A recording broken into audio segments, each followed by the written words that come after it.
وہ ایک واقعہ سناتا ہوں جلدی سے، بہت دلچسپ واقعہ ہے، ہو سکتا ہے فرضی واقعہ ہو، لیکن کچھ فرضی واقعہ سبق آموز ہوتے ہیں۔ کہتے ہیں ایک گاؤں میں سیلاب آ گیا، تو سیلاب آنے سے پہلے پولیس والوں نے گاؤں والوں کو جا کے بتایا سیلاب آ رہا ہے، نکل جاؤ۔ ایک آدمی اس نے کہا ابے ہم سیلاب سے نہیں ڈرتے، بچانے والا کون ہے؟ اللہ، اللہ پہ توکل ہے، اللہ بچائے گا۔ بالآخر سیلاب آنا شروع ہوا، لوگ بھاگے، لوگوں نے کہا اب بھی موقع ہے، بھاگ جا۔ اس نے کہا بچانے والا کون ہے؟ اللہ۔ ایسے لوگ پھر اللہ بھی بڑا گاڑھا نکالتے، تمہیں اللہ پہ ایمان نہیں ہے، بے ایمان کہیں کہ اللہ سیلاب دینے والا بھی اللہ، سیلاب سے بچانے والا بھی۔ جب وہ یہ بھی پوچھتا تھا یہ سیلاب بھیج کون رہا ہے، لوگوں نے کہا اللہ، یعنی بچائے گا کون؟ جو اللہ سیلاب بھیجنے پر طاقت رکھتا ہے وہ سیلاب میں ڈوبنے سے بچانے کی بھی طاقت رکھتا ہے۔ یہ پھر دیندار لوگ اس طرح کے دلائل لے رہے ہوتے ہیں۔ بالآخر آ گیا، اب لوگ ڈوب رہے ہیں تو گورنمنٹ نے کشتیاں بھیجی، ایک کشتی اس کے پاس سے گزری، بیٹھ جا، ٹائم ہے بچنے کا۔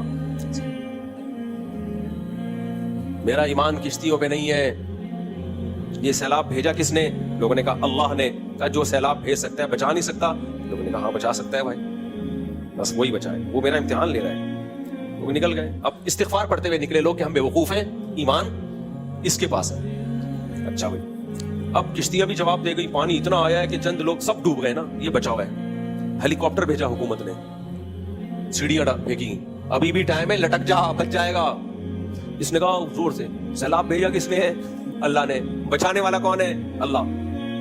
بھائی بچانے والا تو ہے، تو کیا اللہ کو طاقت نہیں ہے بچانے کی؟ بالکل طاقت ہے بھائی، کون اللہ کے بارے میں کہہ سکتا ہے کہ اللہ میں طاقت نہیں ہے؟ بھائی اللہ میں طاقت ہے بچانے کی، اللہ بچانے۔ ٹھیک ہے، بالآخر ہی مر گیا۔ کہتے ہیں مر گیا تو برزخ میں اس کی اللہ سے ملاقات ہوئی۔ کہتا ہے اے اللہ، میں نے کتنا تجھ پہ ٹرسٹ کیا، کتنا ٹرسٹ کیا، لیکن پھر بھی مروا دیا تو نے مجھے۔ کہتے ہیں اللہ نے کہا کہ میں نے پہلے تیرے پاس پولیس بھیجی بچانے کے لیے، ورنہ بہت سے علاقوں میں سیلاب آتا ہے، کوئی پہلے سے ان کو معلومات نہیں ملتی۔ میں تجھے بچانا چاہتا تھا، پولیس بھیجی کہ اس کو بتا دو سیلاب آ رہا ہے، بھاگ جا۔ تو نے میری اس مدد کا انکار کیا، نہیں جی ہمیں نہیں مدد چاہیے، اس کا تقاضا تھا تجھے اسی وقت ڈبو دیا جاتا، لیکن پھر میں نے تیری مدد کے لیے کشتیاں بھیجی، تو نے ان کا بھی انکار کر دیا۔ پھر میں نے تیری مدد کے لیے ہیلی کاپٹر سے رسیاں لٹکوائیں۔ تجھے خود ہی موت میں گھسنے کا شوق ہے تو کون بچائے گا بھائی تجھے پھر؟ تو یہ مطلب اللہ جب بچاتا ہے تو اللہ ذرائع اور وسائل کے ذریعے ہی بچاتا ہے۔ مجھے یاد ہے نا ایک صاحب نے مجھ سے پیسے مانگے، میں نے کہا یار میں تو قرضہ ورضہ دیتا نہیں بھائی، کسی کو قرضہ دو، غائب بندہ۔ کہہ رہے اللہ نے چاہا تو واپس کر دوں گا۔ میں نے کہا اگر اللہ نے نہیں چاہا تو؟ اللہ نے چاہا تو تیرا باپ بھی واپس کرے گا، لیکن مجھے یہ پتا کہ کون بتائے گا، مجھے کون شورٹی دے گا کہ اللہ چاہے گا بھی کہ نہیں چاہے گا؟ میں نے تجھے پیسے دیے یہ سوچ کے کہ اللہ نے چاہا تو واپس دے دے گا، اور تو نے واپس نہیں دیے۔ اب میں اللہ سے قیامت کے دن بولوں اللہ میں نے تو تجھ پہ ٹرسٹ کیا تھا، میں نے تو سوچا تھا تو چاہے گا تو دے دوں گا میں، تو اللہ کیا جواب دے گا؟ بھائی میں چاہتا تو یقیناً دے دیتا، لیکن تجھے کس نے بتایا تھا کہ میں چاہوں گا بھی؟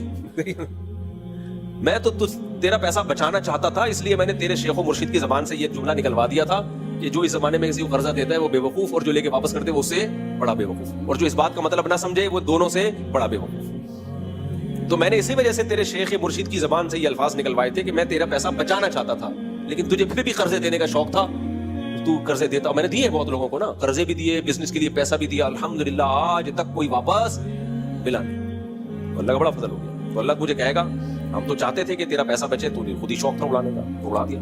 تو اب ہم آپ کو یہ بتاتے ہیں لیکن آپ کی سمجھ میں نہیں آ رہا۔ ابھی بھی لوگ آ رہے ہوتے ہیں میرا پارٹنرشپ پہ میں بزنس کرنا چاہ رہا ہوں، اس کو پیسے دینا چاہ رہا ہوں، دے دے مریں گے پیسے، برباد ہوں گے تیرے پیسے۔ مانتے نہیں ہیں لوگ، کہتے ہیں نہیں ایکچولی وہ ایسا نہیں ہے۔ بھائی بہت مشکل ہے۔